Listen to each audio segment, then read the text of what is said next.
I'm going to start us off with saying just a couple of words on the context in which this work sits, which is the generational project of transforming the systems on which humans and nature depend: food and agriculture, energy, transportation, industrial supply chains, oceans, coastal zones, and of course cities, which is what we're going to talk about today as well.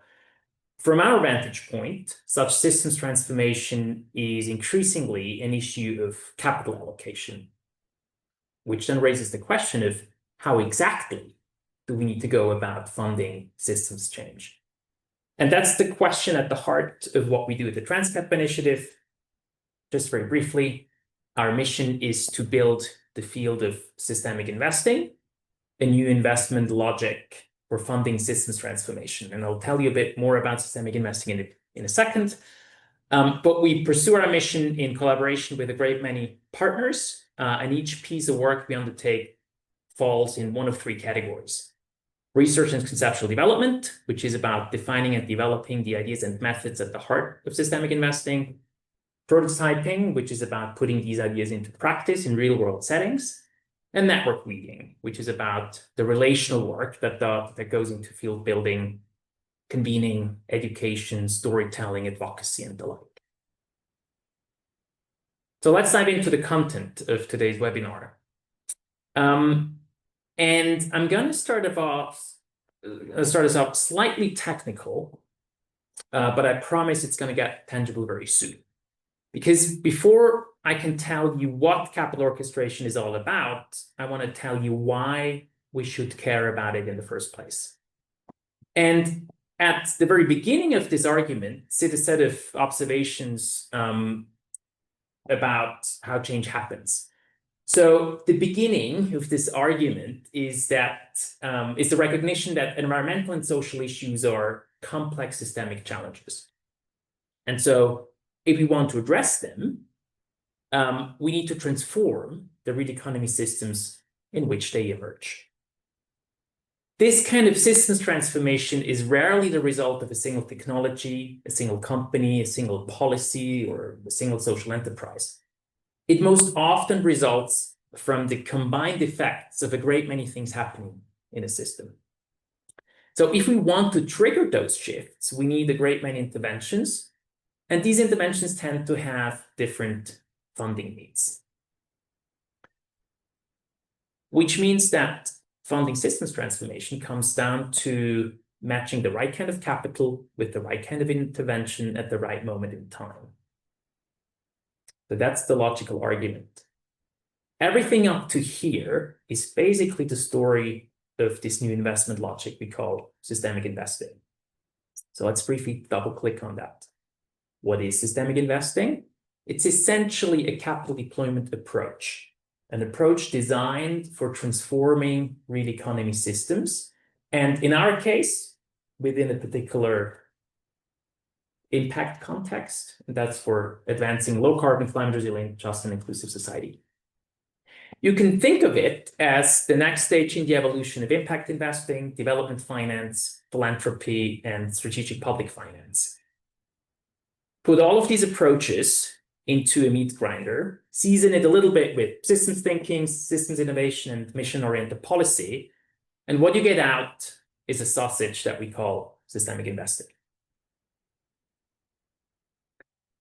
Before we go on, if you want to learn more about the basics of systemic investing, there's a lot you can read. There's a white paper delving into the why.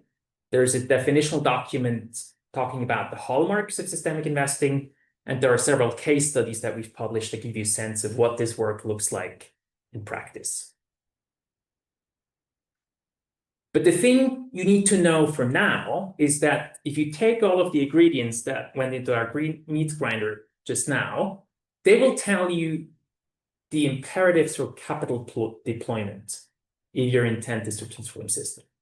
The first is that capital needs to be deployed strategically in pursuit of a transformational intent, guided by a theory of change, and based on systemic intelligence. The second is that capital needs to be deployed in an integrated fashion across the capital spectrum into multi-layer lever portfolios and through multi-stakeholder coalitions. And then the third is that this work needs to happen in context. So in specific places and supply chains, across system scales, the micro, the meso, the macro, and ideally in an inclusive and participatory way. So let's look at an example to make this more tangible for you. Now we're going to use the food and agriculture system as a case in point. So around the world, we need to fundamentally transform how we grow, process, and consume food. And if we are to move from our current extractive practices to regenerative practices, we need a great many things to happen in the food system.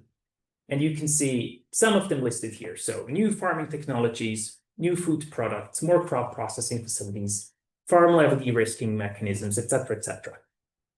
In other words, we need a range of different interventions. And these interventions tend to have different financing needs. Some are perfectly investable with market rate investment capital. Some need concessional capital. Others require philanthropic grants. Still others require corporations to provide supply chain finance or make advanced market commitments. And many require the government to change subsidy schemes and tax incentives. So here's a concrete example of that from our work on regenerative agriculture in the American Midwest. What you see here is a transitions map. And the transitions map is a cross between a theory of change and a causal loop diagram. And it has a problem layer, a solution layer, and an actor layer.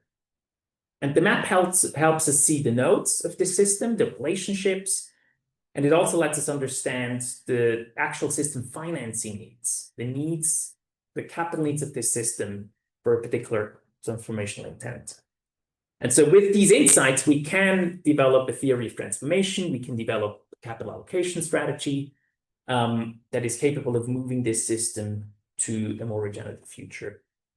So according to our analysis, the transformation of agriculture in the Midwest will mostly require capacity building for farmers, which is a grant play, changes in the underwriting practices of insurance companies, which is a kind of de-risking intervention, more food processing infrastructure, for which there's likely going to be market rate investment opportunities for infrastructure finance, and advanced market commitments for regeneratively produced crops made by the companies in the supply chain.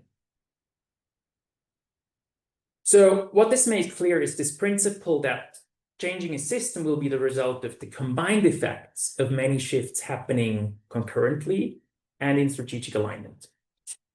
And in this particular case, across the domains of education, finance, infrastructure, and business model innovation.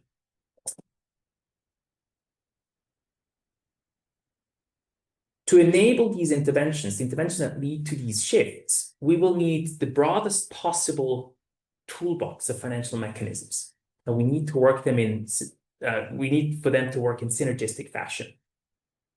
And importantly, these tools sit in different domains of society, in the private sector, in the public sector, in philanthropy. So no single organization typically has the agency over all of these tools. Which brings us back to this slide. Because if funding systems transformation boils down to using a diverse set of financial tools controlled by different stakeholders, the question becomes, how do you do that? And the foxes among you may have already figured this out, because that's where capital orchestration comes into play. We need someone to coordinate the work of different capital providers. So what you're going to hear from me now over the next 5 to 7 minutes has been written up extensively in the white paper on financial backbones, which we published 10 days ago. And an executive summary can be found in this article that we recently published in the Stanford Social Innovation Review. What's important for me to point out is that this isn't a TransCap Initiative product, this white paper. We actually wrote it at the end of a 9-month co-creation process with 25 members of our community that included people working in philanthropy, academia, systems innovation, asset management, And you can see them listed here. And we have one of them join us today, Jordan Fabyanske, to tell us more about his work, the practitioner's point of view, and his experience going through this process. So, double-clicking on this. The first thing to clarify is that we differentiate between form and function. The function is capital orchestration as a role or activity, and the form is the organizational wrapper in which the function is performed, or what we call the financial backbone. Throughout the process with the practice community, we figured out that it actually is useful to work with this dichotomy because questions of the what, the who, the why, and the how, they differ by those two levels. The essence of capital orchestration is really captured in this Venn diagram. It has been known for a long time that changing systems requires systems orchestration. Organizations performing this role have become known quite widely as backbone organizations. Usually backbone organizations, they convene, they coordinate action among stakeholders, they translate, and they advocate, for instance, with policymakers. What they tend not to do is engage investment capital and other sources of finance. Likewise, many financial players, whether those are banks, asset managers, insurance companies, foundations, they are really good at deploying capital, whatever pot of money they have, into whatever sort of assets or companies they're mandated to invest in. What they typically don't do is convene, coordinate, translate, and advocate. So at the intersection of those two worlds, systems orchestration on one side and capital deployment on the other, is a gap. Almost nobody plays the role of capital orchestrator. That's the gap that this work seeks to fill. So let's consider what exactly this means in terms of what financial backbones do. The menu of activities that a financial backbone could play can be differentiated into generic backbone activities and specific capital orchestration activities. In the first category are the basic elements of systems orchestrations. Developing and guiding a vision and strategy, building partnerships and coalitions, reporting, storytelling, policymaker engagement, all of that. What differentiates a financial backbone from a generic backbone is a set of activities specific to capital orchestration. So in the strategy bucket, this could mean generating strategic intelligence of where capital needs to go, designing investment portfolios, coordinating and mobilizing capital flows, and shaping the deal pipeline. In the coalition building category, there's an important role to play in translating and building bridges across different stakeholder groups, which tend not to talk to each other, for instance, between the private sector investors and foundations. There's also an important role to be played around facilitating relationships between financial and non-financial stakeholders, such as NGOs and universities. And there's lots of capacity building and upskilling that needs to happen across the stakeholder landscape. And in some cases, it can make sense for a financial backbone to also play a capital intermediation function. For instance, to structure and capitalize financial instruments, to help with capital deployment, and to broker specific investment opportunities. It could even include managing a pot of money at its own discretion on behalf of asset owners. So there's two things to notice here, in addition to what's on the slide. So the first is that the investment world is heavily regulated, and there's a bit of a kind of an invisible line separating the regulated from the non-regulated activities in this table. This means that financial backbones need to operate with a high degree of risk awareness and an appropriate compliance infrastructure. And the second point is that this list is a menu of activities. And what exactly a specific financial backbone should do will always depend on the context. And that brings us to the first design principle of basically the how you should think about implementing this work. So the first design principle says that you should take a system-first approach. And that means working from the issue you're trying to address outward to determine what needs to get done, rather than letting the interest of a single organization or a single asset class dictate the scope of activity, which is normally what happens. Other design principles include to design for adaptation over time so that the backbone has flexibility to make pivots as the needs of the system change. Tuning capital to the dynamics of the system so that the right kind of capital is deployed based on what the system really needs rather than what we just have access to. Using participatory practices to increase the quality of the insights, but also the democratic legitimacy of the effort. And then, importantly, to build on what already exists, to amplify existing efforts rather than reinventing the wheel. Then the question is, who should be involved in this? And the short answer is, whoever needs to be around the table to solve a particular issue. Here's a list of sort of stakeholder groups people looking to build financial backbones should consider to put in a coalition. And they range from what is typically considered an investor, an institutional asset owner, family office, to organizations that have agency over very important financial levers of change, but wouldn't ordinarily be viewed as an investor, whether those are foundations, supply chain companies, insurance companies, the government, etc. In our own project on building a financial backbone for Region Ag in the Midwest, we worked with 20 different organizations that have accepted our invitation to join what we call the Design Council. They include asset managers, foundations, family offices, NGOs, impact investing networks, corporations, innovation initiatives, universities, etc. And so over the past 12 months, we've taken these 20 organizations through a participatory design and development process, through which we have identified 4 functions that the backbone needs to play initially. The systemic intelligence platform that informs capital allocation, a matchmaking function that connects capital with shovel-ready projects, a function to design new financial instruments that close critical gaps in the financing landscape, and a role as field builder to build investor confidence and knowledge through education, storytelling, and community. Now, with all that said, and this stage set, let me bring in Jordan Fabyanske, who participated in our practice community and is thus a co-author of the white paper. Jordan is going to give us a practitioner's take on this work. Jordan, welcome. Hi, Dominic. Hello, everybody. Great, we have you. Just let's start off a little easy. So tell us what you do, tell us about your work, who you work for and with, and what's your role? Fantastic.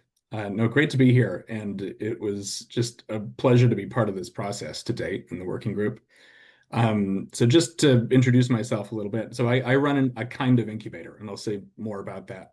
But before I describe what it is we do, I was chuckling over your meat grinder metaphor a moment ago. Thinking back on, for many years, I was a development strategy consultant, so I was working in strategic advisory up until, 2022.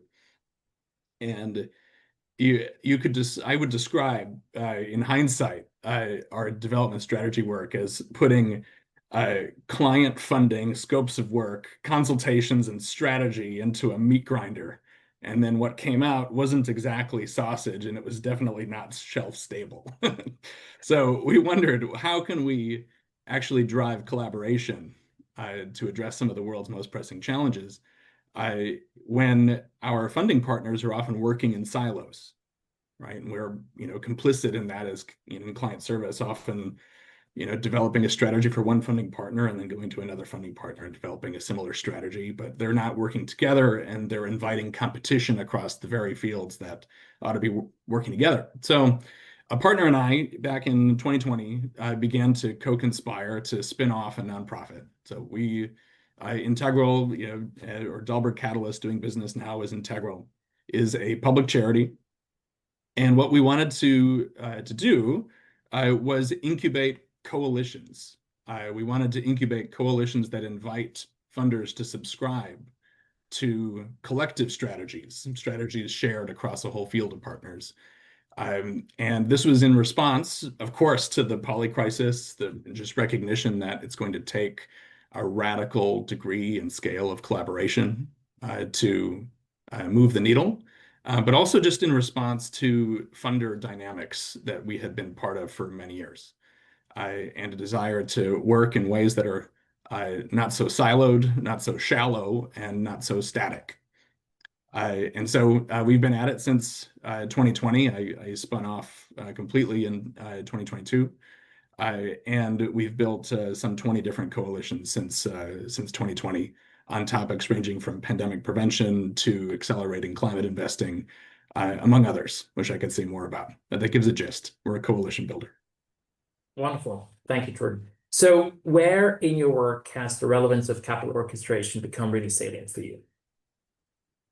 So it's been relevant at the core and from the very beginning, but certainly not as comprehensive in the scope of types of capital as I've come to appreciate through this working group with TransCap. Since our inception, our focus has been on orchestrating philanthropic capital flows. So how can we put catalytic capital to work in ways that's highest leverage, maximum impact. In many instances, that uses of that philanthropy money that we were deploying was very centered on helping unlock or activate other kinds of capital flows. So, for example, one of our first orchestrators, we call them orchestrators in residence, was Jamie Drummond, who co-founded the One Campaign with Bono many years back. And Jamie was shaping a new global network of advocates and funders of advocacy with the view towards public financing for the SDGs. And so we, in a sense, we had funding from Gates and SIF, OSF, soon after that, Skoll Foundation, to help this network sync up around upcoming moments for advocacy, right? Policy changes that would shift the global finance architecture or help optimize how the multilateral development banks would better use their balance sheets, or encourage the emergence of country platforms where investment could flow with good stewardship in public-private philanthropic partnerships in specific countries. Just as an example, right? So we were orchestrating collaborative flows of philanthropy money, but with a view towards influencing much broader capital flows. We did that because we knew that we couldn't just keep working in silos, right? Different philanthropy partners couldn't ultimately realize the problem solving they care about at a massive scale if they weren't working in collaboration with like-minded philanthropy partners, much not to mention the broader fields that they were supporting. And then what we've realized since then is that this wasn't enough. Like, we were playing kind of an outside game, right? We're orchestrating philanthropy money, but we're doing that to drive kind of grass tops and grassroots advocacy work. And there was a limit to how much influence that we could have with an outside game, if that makes sense. So there are very real funder grantee dynamics, for example, where we wouldn't have as much voice in conversations with potential private investors, for example, if we weren't ourselves an investor. So that led us to do a big stock take. And this is around the same time that I began to get engaged in the TransCap community, and I found immediately that there was relevance of a polycapital approach, or you could say strategic investment programs, to all the work that we were doing.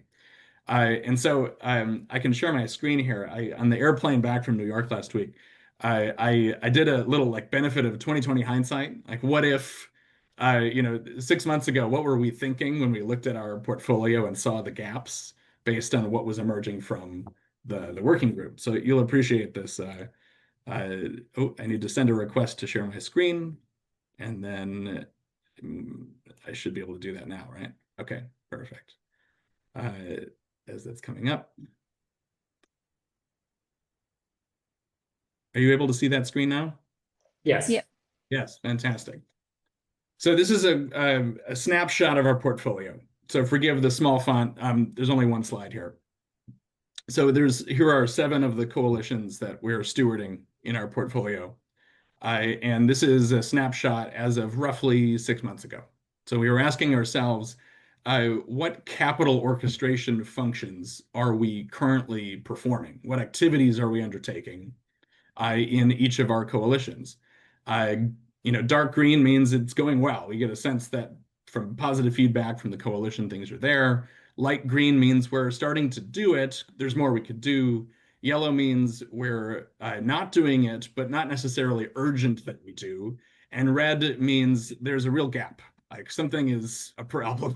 we need to lean into a missing function here.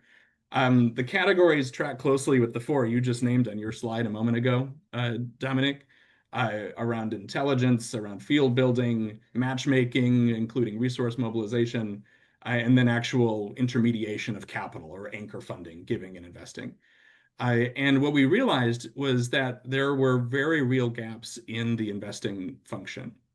And so why were these gaps, right? We perceive this because for three reasons. And this gets to the core of why this capital orchestration is so relevant to our work. And the first is we recognize that the big transitions we care about, like climate, hundreds of trillions by 2050 for mitigation, adaptation, removal, right? Requires nothing short of 21st century Marshall planning, like a whole spectrum of capital, massive capital flows to move the needle. We realize that there's only so much we can accomplish with grantee funder dynamics. And if we really want to transform financial systems, which is what we're talking about, we also need to be playing an inside game.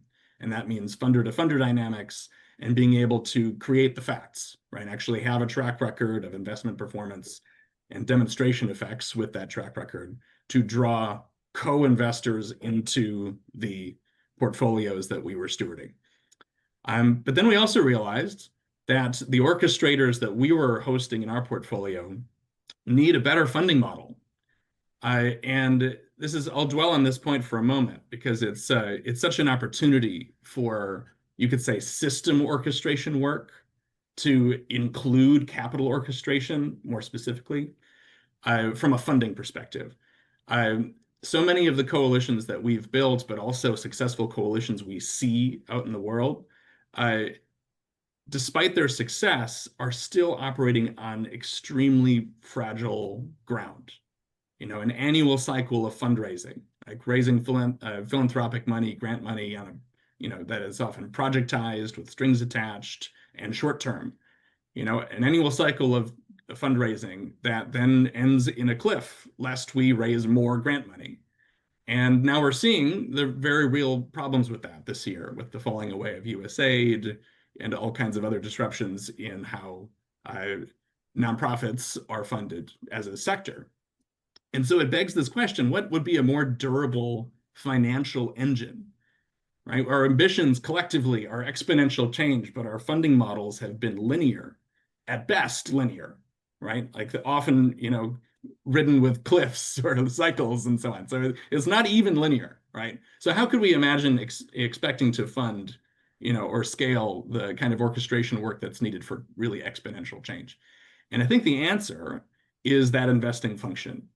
Rolling the role of an orchestrator into a broader strategic investment program, I think is crucial so that we can sustainably fund the hardest thing to fund, right? If anyone who does systems change work knows that it's extremely difficult. You spend 80% of your time fundraising. We need a smarter way of approaching that. So that led us to, drop the red on this heat map here. I'll pause there. So extremely is the short answer. Wonderful. Thank you, Jordan. We've got time for one more question with you. One of the more common responses to our work on systemic investing, but also capital orchestration, is that it's really hard, it's difficult, and possibly more resource intensive than the model in which each capital deployer operates in silos and with a single type of money. What's your response to this? I would first counter that question with a question, right? Hard relative to what? Right? Like relative to working in silos, of course, it's hard to break silos. The first to break through a silo is going to get bloody. And if you look at it as, how hard is it relative to the urgent transitions of our time, right? If this is about difficulty compared to what needs to get done, it's far easier to make progress than to continue with business as usual, expecting different results, right? So it's really relative.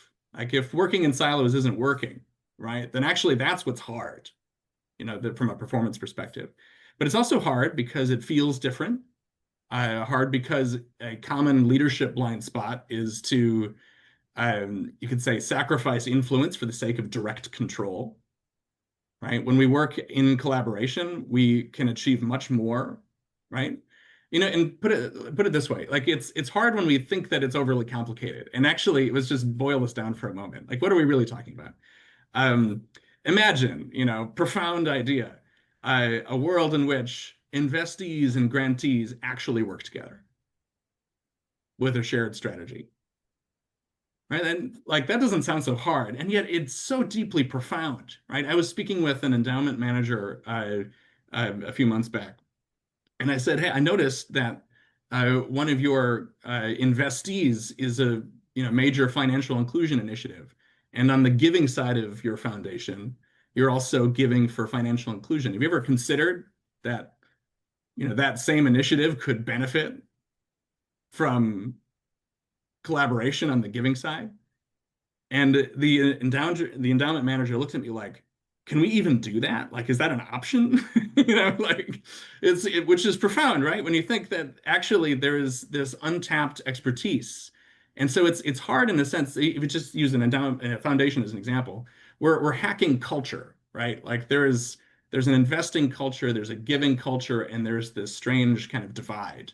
And getting speaking in common language is difficult, right? Because we have to find each other's meaning. And I suppose that brings us full circle back to TransCap and the terrific work of this working group.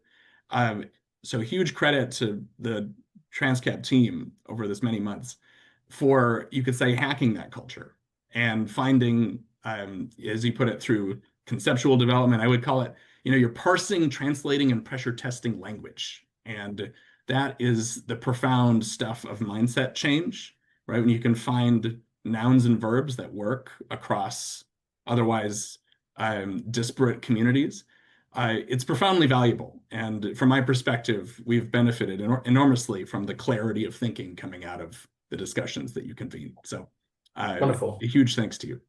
Thank you so much. Thanks, Jordan. Thanks for being with us here. And speaking of hackers, that's a great bridge to a group of system hackers that we have come across in Minneapolis, St. Paul. I'm going to very briefly set the stage for this next segment, which is a deep dive on a wonderful initiative called the GroundBreak Coalition. And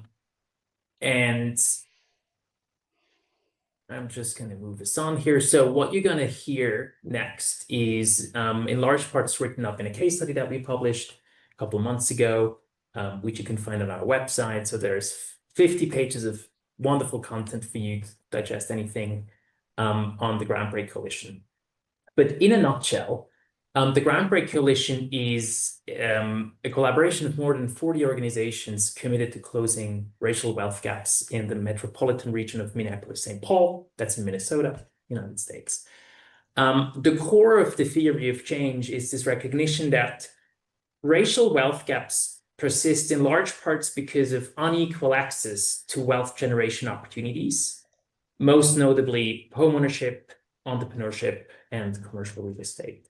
So GroundBreak has set out to use different types of finance to pursue its goal of, over the next 10 years, create 11,000 new homeowners, 5,000 new businesses, and 60 commercial real estate developments owned by low wealth people, people of color, Black people. Specifically, the coalition uses 3 types of money: low-cost patient capital, grants, and guarantees, to unlock bank loans from GroundBreak-aligned partners to make it easier for low-wealth people to become homeowners, entrepreneurs, and commercial real estate developers.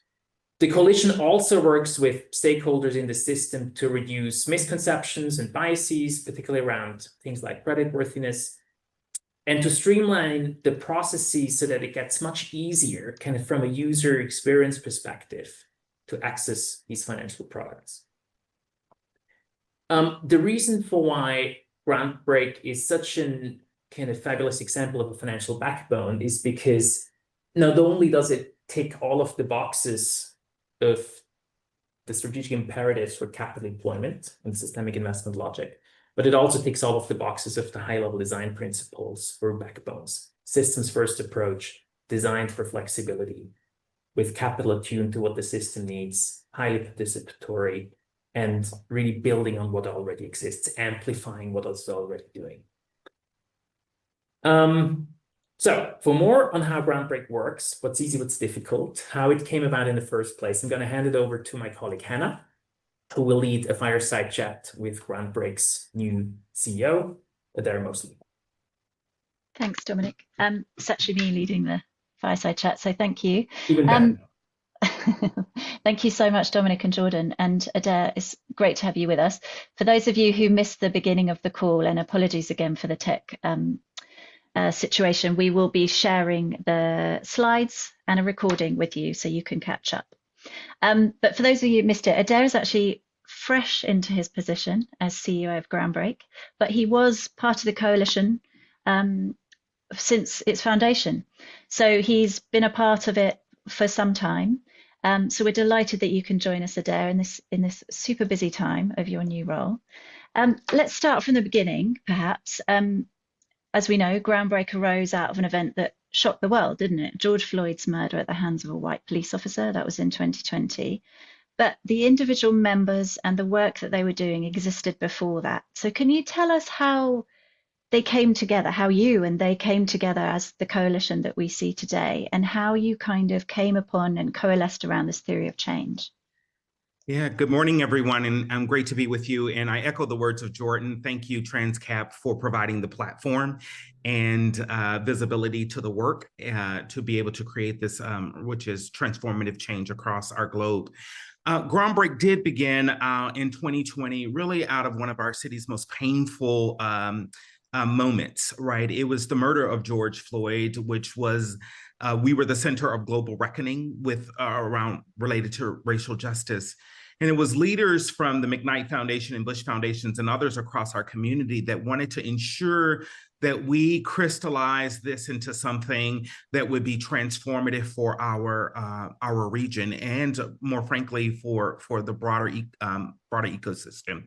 We wanted to move beyond, as leaders, beyond incremental change, and that what required in this moment is really transformative impact to truly be able to achieve and close that racial wealth gap. And so from 2021 to 2022, with a wide range of coalition partners across our community, we embarked on an ambitious 6-month participatory design process from CDFIs to philanthropic institutions, government agencies, and others, really to say, map out the obstacles that stood in the way of human progress, and particularly around wealth building capital. And we surfaced solutions that were able to be leveraged around access to capital as it relates to home ownership, community development, and entrepreneurship. And that was really concrete strategies were born out of that. And so in 2022, we were able to launch with more than 40 partners anchored around these kind of fundamental levers of wealth building, housing, business ownership, and commercial development. And in 2023, we announced nearly $1 billion in commitments, $800 million from our financial institutions and $125 million from foundations, philanthropic partners, and private sector partners. And fast forward to today, as the inaugural CEO here, I'm really picking and building up on the momentum that has already been laid for me to be able to now operationalize this work, partnering with our financial institutions, partnering with our community development financial institutions and other partners to start to now put these strategies into action across our community. Great, thanks, Adair. And delivering on that theory of change, it's required quite a unique investment architecture, hasn't it? It spans, as Dominic talked to in the introduction there to financial backgrounds, it really spans multiple capital types, multiple different financial products.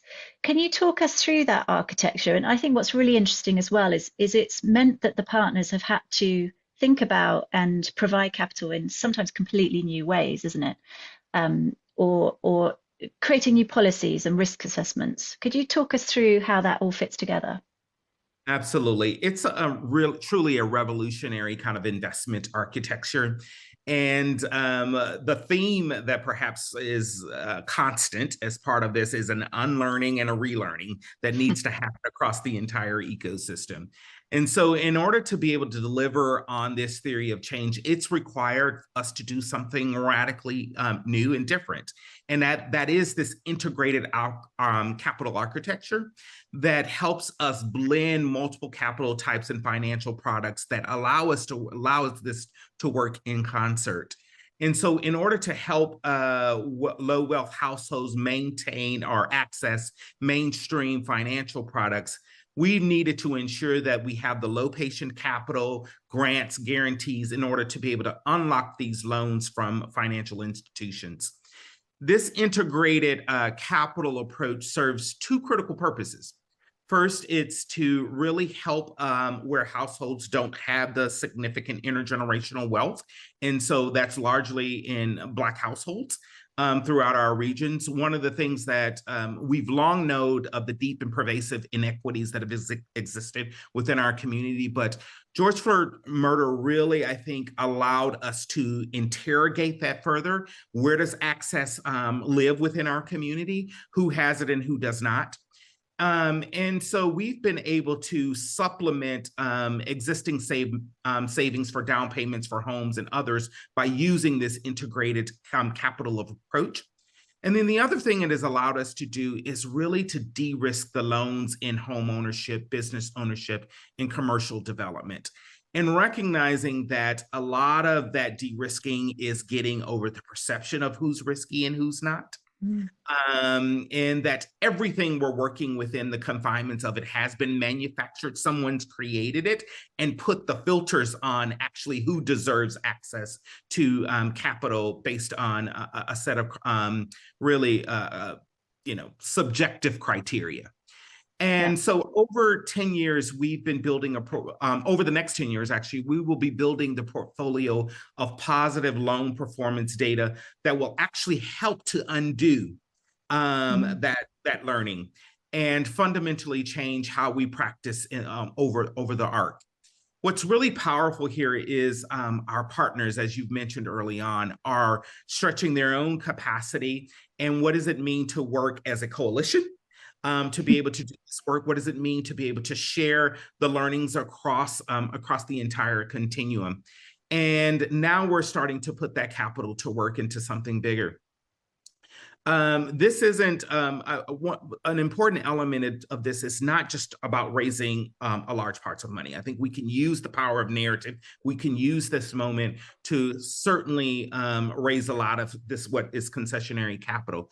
But it really is about changing the system in that when we unlock this, when we are able to use all the forms of capital that exist and to be able to achieve the kind of both social and economic parity that needs to exist within our community, then that is what's transformative. And so we are doing both of those things in concert through this model. Yeah.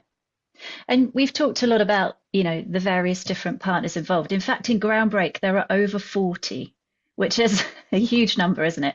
Across corporate, civic, society, and philanthropic partners. And as we said at the beginning, it's been designed from the ground up with this participatory governance model. Can you tell us a bit about how that works in practice? Because you've obviously been on both sides now, what it feels like to be in it and how that's evolved and what challenges perhaps you've also seen through it.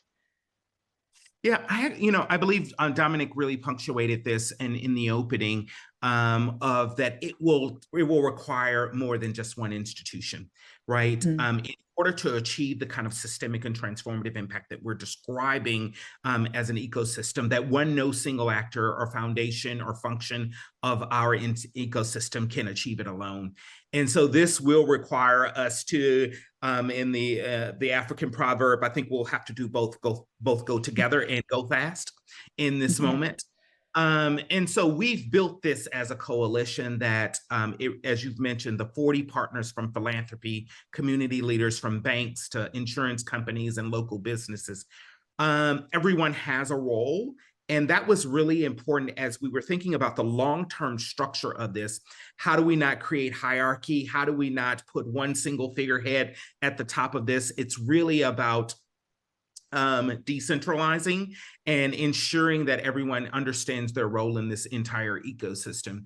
And so tangibly or concretely on how that operates is that, yes, we do have a board of governors or board of directors, but we also have localized and put decision-making within our strategic impact committees. We have a strong committee structure, and all of those things are really feeding each other in both, like kind of this bidirectional. And at the center of that is community.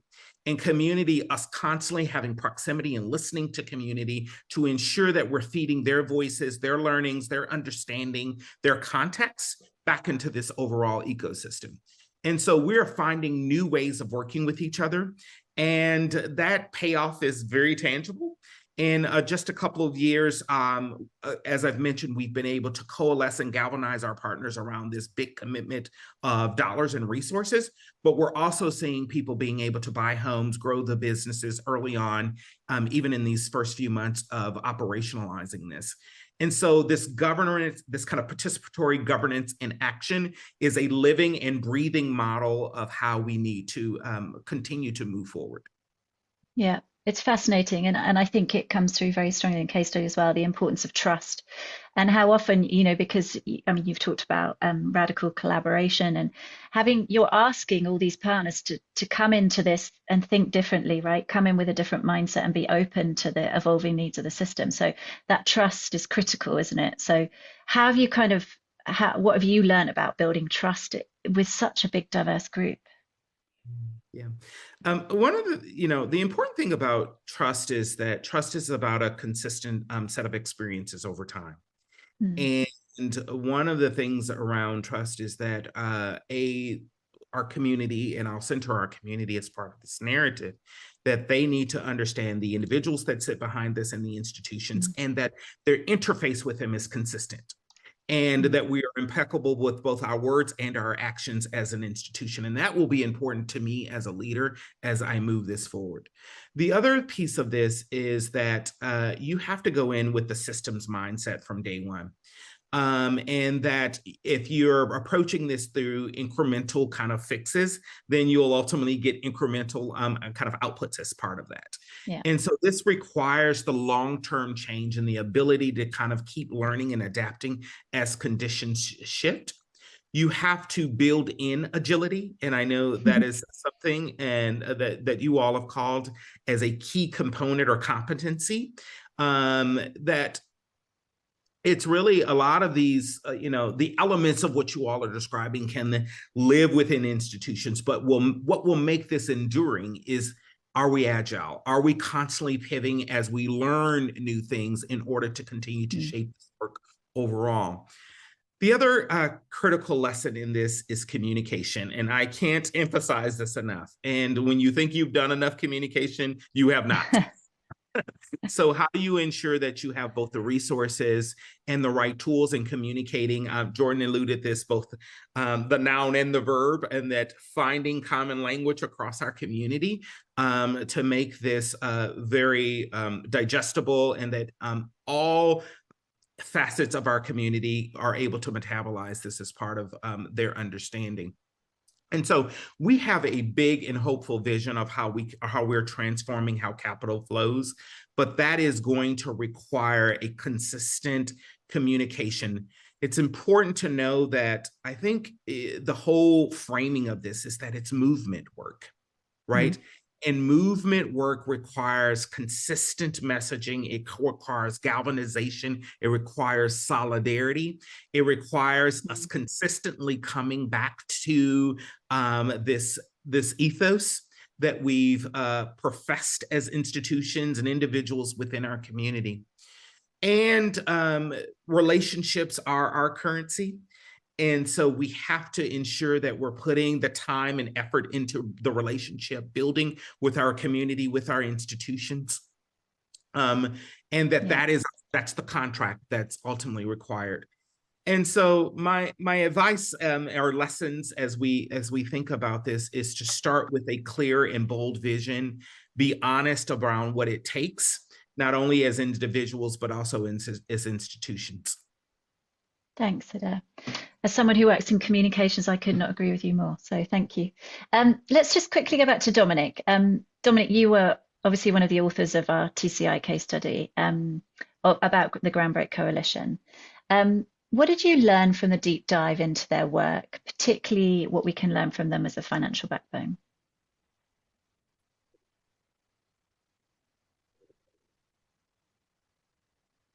Well, I mean, I don't know where to start. But what was impressive to me right out of the gate was the fact that this effort did indeed start as a true and genuine collaboration.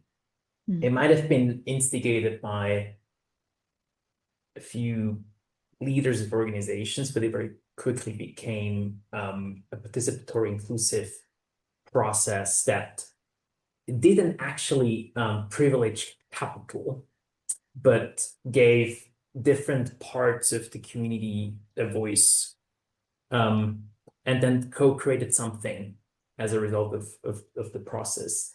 And usually kind of, talk on collaboration is cheap, but then you gotta walk the talk, and that is difficult, slow-moving work.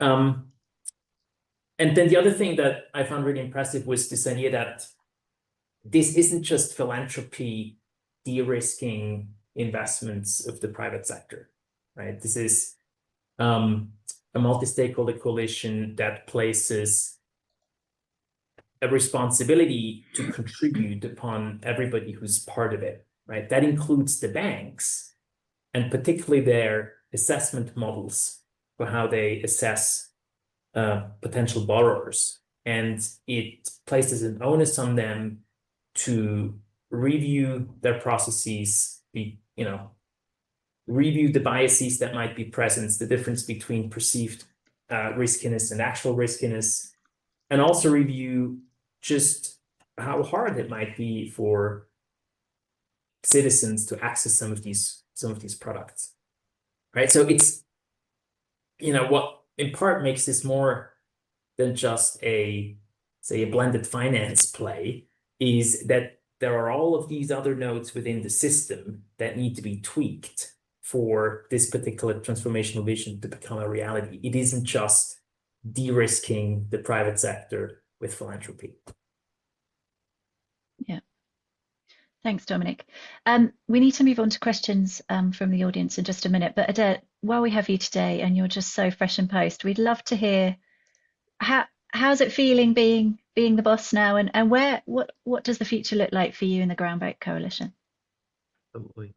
One thing I will add is, I come out of the work of place-based kind of community development, comprehensive community development. So an understanding of the backbone as a key kind of architect or convener in being able to mobilize and push this work forward as we think about, as I throughout my career, thought about the kind of sustainable neighborhood transformation and to achieve it in one generation. And so I do think that has been an important kind of mindset coming into this now as I apply this to now financial systems work as now leading a backbone organization.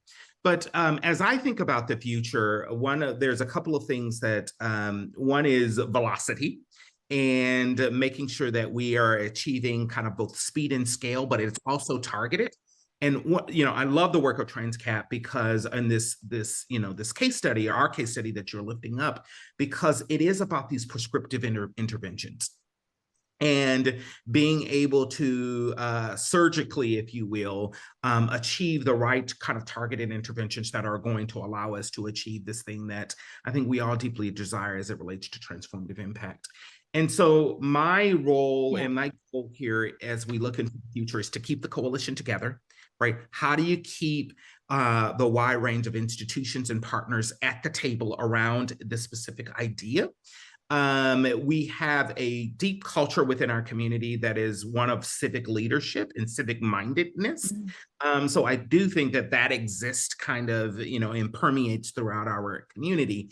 But we also are very episodic, right? And new things emerge, right? And so how do you constantly are continuing to remind people around this big goal? The other is making sure that we are achieving the formula, this theory of change. And I've alluded to a little bit of that around velocity, but making sure that it's reaching those that aspire to build wealth within our community, that they can achieve it and they can touch it. And we continue to center their voices as a part of this overall narrative. Is my future. And I will also say that a big part of this is sharing the knowledge as we continue. And I'm hoping that there's a great opportunity to come back a year from now and share what are the learnings, and that can inspire other communities who want to embark on this kind of systemic level change within their own communities. Thanks, Adair. Well, I'm pretty sure there's a lot of people in this audience, looking at the questions, a lot of people here keen to learn and apply some of the things that you've been doing. So thank you. Great conversation. I feel like we could talk forever, but we can't. We've got about 15, 20 minutes left. So let's have a look at some of the questions. If you still want to add a question, please try and put it in the Q&A box, which should be at the bottom of your screen. We'll get through as many as we can. We'll start with a kind of a high level question from Christina Tora. She thanks everyone for the work that they're doing. She's saying, it seems that this work is mainly happening in the US. Do you see appetite in other geographies? If so, where or what might need to happen to spread this approach? And what can other market building organizations do? Just before I pass that over to the panel, I'm sure Jordan's got something to say there. Just to say that from our perspective at TCI, in terms of, obviously one of the things we're trying to do is build the field of systemic investing. So we've got some brilliant news that we are holding our next flagship summit, the Systemic Investing Summit. It will be in Brazil. So in a bit, we'll post a link to the chat, a link in the chat for expressions of interest to attend that. But perhaps, Jordan, I can hand over to you. I think you might have a view on some geographies outside the US. I was replying to a question in the chat. Would you just say your question once more? Yes, Christina is sort of saying, it seems like the work is mainly happening in the US. Do you see appetite in other geographies? If so, where or what might need to happen to spread this approach? She's also asking, what can other market building organizations do to support that growth? No, 100%. One of the comments in the chat that I was reacting to was about building bridges between North and South, right? Because there's and how to build that trust. And my reply to that was about those actors who are funders in a given geography, like a local philanthropist in like Dangote in Nigeria, or in Indian philanthropists, South African philanthropists, who provide a bridge between global capital holders or funding partners and local partners. Because they hold trust on both sides, right? Or intermediaries that are themselves both a funder and a grantee. I think the opportunity, to your question, Madeleine, like where can we start to galvanize a more synced up or collective approach, is to pay closer attention to the calendar. Like look at the upcoming moments when there's going to be, you could call it kinetic activity, right? Brazil with COP, right? Like when the next G20, right? There are moments that we know are coming, not to mention existential moments, right? We can predict that there will be, we don't know exactly where, water-related insecurity, manifestations of water insecurity and crisis in geographies around the world. And that's going to create an incredible demand for all kinds of capital to be put to work to respond to the crisis, but then build back better. And, you know, never waste a crisis, right? These moments should invite a better approach, right? We should imagine how better we can organize flows of capital around the long-term transitions we need, and those moments really help for that. It all goes back to the first function of capital orchestration that Dominic was saying, that intelligence, right? System intelligence. Yeah. And some of that intelligence is those moments. How can we best sync up around upcoming moments? Thanks, Jordan. So a bit more of a tricky, well, I don't know if it's more tricky, but there's a tricky question coming, which is, and we had this question this morning as well. Why are these orchestrators not being funded, and how can they be funded? Where should that funding come from, Dominic? It's a wonderful question. There is an answer, partial answer to this in the white paper. I'm going to show, I'm going to briefly show a slide to answer this question. So the first thing to say is that systems orchestration is hard to get funded in the first place, right? Whether that's a generic backbone or financial backbone. It's just kind of that connective tissue work is not very well recognized as important. Now, what we've observed in our work is that there are probably 5 reasons for why we don't see financial backbones in abundance, and they're interrelated. And there's probably a sequential logic to it. So on the top right, the number 1 is just the limited recognition of the relevance of capital in systemic change efforts and the relevance of capital orchestration, which then kind of makes it a little unclear what exactly is the value proposition of capital orchestration for different stakeholders, which then sort of tends to lead to a situation where nobody really has a mandate to orchestrate capital. And even if an organization has a mandate, you know, we don't really have the methods, the models, and the talent, the people to do capital orchestration, because it's kind of in some ways, it's an emergent thing, it's a new thing. And even if that was in place, we still have the resource problem. The fact that very few funders fund that kind of meta level initiative, because it's not tangible enough. It doesn't go to the beneficiaries directly enough. And so we've got this sort of cycle that we need to break. And there's another question in the chat about, isn't this at odds with how philanthropy works? And the answer is yes, it is. So the whole point is to make these organizations work differently, okay? But we have to tell them how. And in fact, some, the tip of the spear, have not only started to pay attention, they've started to act, right? So the GroundBreak Coalition in large parts came about because of the visionary leadership of Tanya Allen at the McKnight Foundation, right? So there are examples of visionary leaders having come to the same conclusion organically. And so in some ways, what our white paper does is just gives language and structure to a phenomenon that we've started to observe in the wild, if you want, where people have found this to be the right approach to complex systemic challenges. But yeah, the whole point is that neither asset management, nor foundations, nor governments, nor asset owners, really understand the relevance, or are ready to provide a mandate, or even are ready to show up with the mindset and in the way required to do the work. So that's the challenge. It's not writing the white paper. It's getting the whole system to think differently about how it needs to go about deploying capital for systems change. Yeah.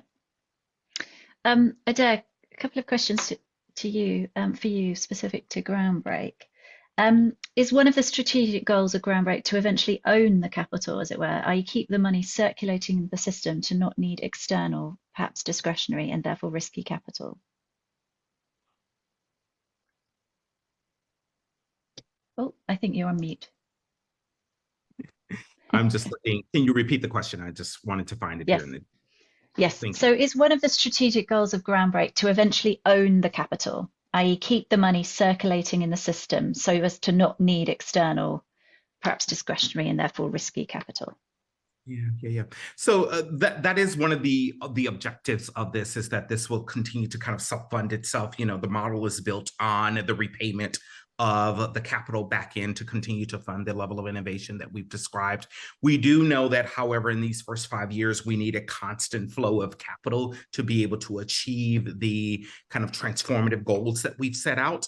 But once that's in, and once we start to achieve it, but the long-term solution, though, is that the more mainstream will be acting differently as part of this ecosystem, in that we won't need a GroundBreak because we've actually transformed the system to that wealth builders can now access the capital that they need, that we've de-risked, or that we've challenged the perception around who is risky as part of the deals, and that individuals can then go and be able to access their wealth. So I think we're doing both as part of this, building the kind of circular or internal model to keep capital flowing, but ultimately that will serve a set of individuals that are coming through this kind of open door. And we're transforming the system at a macro level for all those who are to follow as part of this. I think Jordan's got to come in and add color or context. Jordan. No, I saw a comment in the chat tying back to Dominic's comment about how is this going to be funded. I thought I'd build on that. Sorry, yeah. With a comment there, because it's such a great question, right? There is many of the case examples that I know TransCap has elevated are funded with philanthropy. And McKnight Foundation is, with GroundBreak is an example there, among other foundations with GroundBreak. And it's not hard to imagine that's the default, right? Like grant funding, right? It's why grant funding? Because we're talking about a kind of public good, right? Like it's useful to kind of, you don't want a private incentive or economic model to distract the orchestrator from the impact, right? Like you can have, you can keep that role neutral with a well-structured grant, right? But then there are problems with grant funding, right? Like what happens if the philanthropist that providing the grant decides not to provide the grants? Like we're talking about sometimes 20-year-long transitions or more, like really long-term kind of funding. And so it raises the question, how do we durably fund this work that's of a public good kind of nature? And one, direction of travel is to say this is the space of public goods and this needs to be on a government kind of budget, right? If we're in a political context where that's just not an option, then we need some other model. And just to paint a picture, so there's a coalition I'm speaking with who has been in the practice for 30 years of creating multi-billion-dollar markets to make healthcare cleaner, sourcing clean energy for hospitals and bio-based gloves and gowns and things, sustainably sourced furniture. And yet no bit of that commercial upside ever went back to fund their continued market making. And it's kind of profound, that it was all philanthropically funded, and yet untold commercial upside was being realized by other actors, right? If even a tiny credit facility was offered to the social enterprises that were serving the markets they created, you would sustainably fund the system orchestration work forever, right? Like there's a model there to be cracked, and it just requires a bit of innovation. And also, some protection of the orchestrator so they can hold trust, but still draw on, almost like an endowment-like pool of long-term capital. So there's, I think there's an interesting research question. Can I what are those models? But not to be the dead horse, but just because it's such an important question. So a couple things. Philanthropic funding is, in my view, the funding that's most coherent with the ambition and strategy and sort of design principles of financial backbones. However, the white paper has a section on value proposition to different capital providers. And it's possible that for some of these stakeholder groups, the value proposition is so strong, for instance, because the backbone will have a de-risking effect, or it will have a kind of a value amplification effect, or a pipeline building effect, that they're willing to pay for it. Membership model, fee-for-service contract, what have you. I do believe that there's a particularly strong argument to be made to governments, because every government in the world has a sustainability strategy. A lot of governments have a social equity strategy as well, and they're all cash poor, or investment capital poor, and they need to leverage they need their public money to crowd in private sector money. And governments are constrained in their ability to do so for a whole range of reasons, one of which is capacity and capabilities. So in my view, every city of a certain size needs to have a climate finance backbone. And one of the reasons is because a lot of sustainable finance infrastructure that the public sector has access to, it sort of exists at the macro level. There's a host of initiatives out there trying to help the public sector mobilize capital. But when you actually go into the field and you work with public sector institutions, you see very little uptake of that stuff. And in my view, that's because of sort of a macro-micro disconnect that exists. And goes back to one of the high-level principles of systemic investing, which is that you have to do some of this work in context, embedded in a context. And then you have a city like Minneapolis or Chicago, Los Angeles, or London and Paris. They're huge, right? They're sometimes 3 times the size of my country, Switzerland. So you have really critical mass to do this work. So, but again, the resourcing bit, not trivial, but it's not hopeless either. Yeah, thanks both.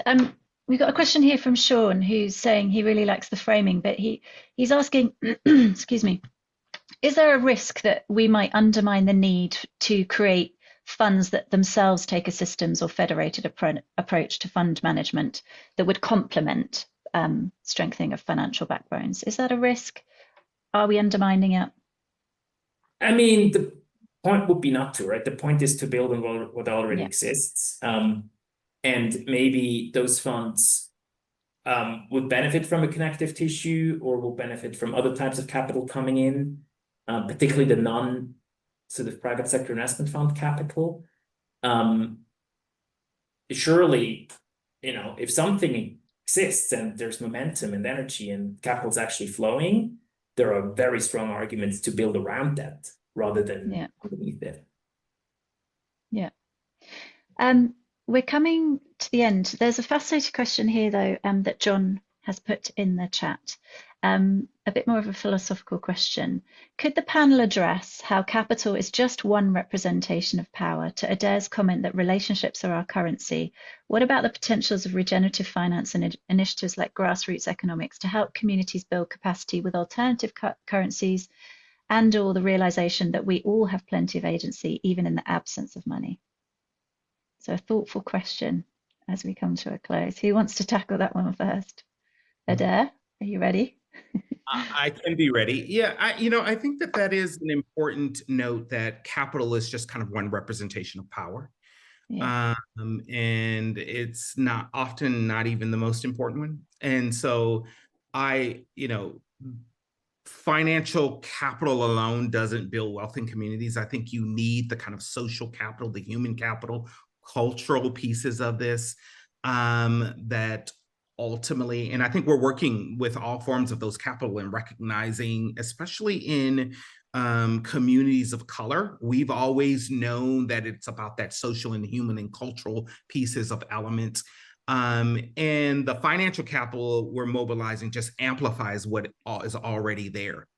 And so I would say yes to that we are moving away from this kind of Eurocentric way of understanding capital within communities and building on all those integrated forms of it. And so, yeah, would be my short answer. I love John's provocative comments in the chat here, going back to the kind of heart of capitalism, right? I think for me, where my attention goes with those provocations is, I appreciate the point that capital, right, to capitalize in a way is to extract value, right? But then there are instances where in a specific context, capital of all kinds, right? Not just financial, but social capital and other forms, held by a range of like-minded partners because they share a context, gets put to, a shared agenda. And in that context, people don't experience the world in silos. Imagine that. Like, it's one integrated reality, or we can share a vision of how we want to put all kinds of capital to work. And then it works. And so it goes back for me to the question of how do we come to shared valuation across a whole range of stakeholders? How do we come to shared values? It's not like our values are static, right? Like that in the value, when we value something, in monetary terms, we're still bringing something to that, right? And so that requires dialogue.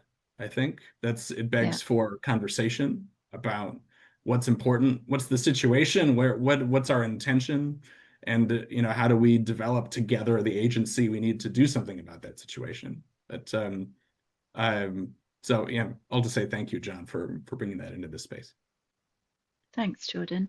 I think we've got time for another question. There's one here from Jason. He says, in reading the white paper, I was really struck by a tension. It talks about moving fast, take action, showing wins, and then it talks about the need to go slow, which you touched on earlier, Adair, build relationships and trust. He's saying this seems like a really deep tension. What methods or indicators do you use to calibrate what speed you should be going at and whether you need to speed up or slow down?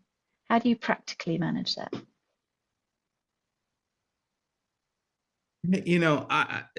I think that's ultimately a framework that I'm building. We have some very quantitative metrics that I think allow us to say, are we achieving the thing in which we need to? But that question is bigger than the framework that's been developed, frankly. And I want to name that there is tension with progress, right? There always has been. And one of the things that I continue to sit with as a leader is the McKinsey Institute published a report that says that in order to achieve the type of equity where our white counterparts are in the United States in particular, that it will take 300 years just to achieve the parity of current state. And so if I apply that to the position or seat that I'm in as a leader, what that tells me is that we won't get there in my lifetime, my kids' lifetime, or their kids' lifetime. And so there is this fundamental, I think, belief that we have to go faster, that we have to be thinking radically different of how to take leaps across a community. But we're also working with humans. And that progress, right, there's tension within systems, there's competing priorities. We're in an environment where this kind of economic equity is one challenge, right? There are a lot of other intersecting challenges. And so how are we addressing the multi kind of faceted issues that exist within communities? And so I think I'll be building the framework that allows to say, what is the constant recalibration as we think about this? There are very technocratic kind of things and measures that we can look at, but there are some kind of fundamentals of how fast systems can change, how fast people can change, that also needs to be taken into account. And I'll take the privilege of my position and just add on this that yes, fast, but not at the expense of the thinking, right? So sometimes people tell us, oh, this is a new thing. We don't really have time for that, urgency, and we just got to get on with the work. And I'm like, yeah, but maybe we kind of want to maybe rethink how we do the work because it's clearly not working. So the urgency cannot become a front to just do more of the same, because that's not going to work. It's with the assumption that we're changing the behavior as part of that. So thank you, Dominic. Thank you. My take on that question from Jason is that we can move at the speed of trust, and that helps determine what speed we're moving at. And in a low trust environment, we're going slow. If we're building trust, we accelerate. And just to channel some I know where you're coming from, Jason. So that's like the system dynamics lens, right? All change comes from feedback. And if you want a field of partners, grantees, investors to work together for change, they need to be powering a big feedback loop. And in my mind, that loop is a trust building loop, right? It's what you see as movements pick up momentum, right? You deliver small successes, you learn, but you also nurture a narrative that draws other partners in that start to trust the credibility of the work, the emerging evidence, and then you build strength and you do more doing, more learning, and you nurture the narrative. And in that trust building process, you start to accelerate. But you move at the speed of trust. Thank you. Thanks, everyone. Sadly, there's just 1 minute left, so we're going to have to draw the conversation to a close. It was hugely inspiring. Thank you to Jordan and Adair for joining us, giving up the precious time from your diary. We are at TCI currently working on how to support people and organisations that are developing financial backbones. So if you are looking to build one, drop us a line. We're going to put the email address. It's community@transformation.capital. Do get in touch with us. That work is being designed at the moment. As I said earlier, we've just announced our next summit in 2026, which is going to be held in Rio in Brazil. We'll post a link to the expression of interest form. If you think you should be there, please drop us a line there. As always, please stay in touch. Follow us on LinkedIn. You'll be added to our newsletter. Don't worry, you can always unsubscribe if you don't want any more emails. But that's how we'll communicate with you and share what we're up to. And we'd love to hear from you too. Again, huge apologies for our tech issues at the beginning. I know quite a few of you missed some of the beginning of the call. We will post this to YouTube. We'll send out the slides and you can always reach out if you've got some specific follow-up questions. So all that remains then is to say a huge thank you to Adair and Jordan. Thanks so much for giving us your time. We really appreciate it. It's been hugely inspiring, actually. And, we asked for some examples of hope at the beginning. And I think Shintan said, we must take the long view. There's a great community doing work. And I think today's proved that. So let's all take comfort and hope and inspiration from that. So we hope to see you again soon. Thank you for joining us. And we will say goodbye.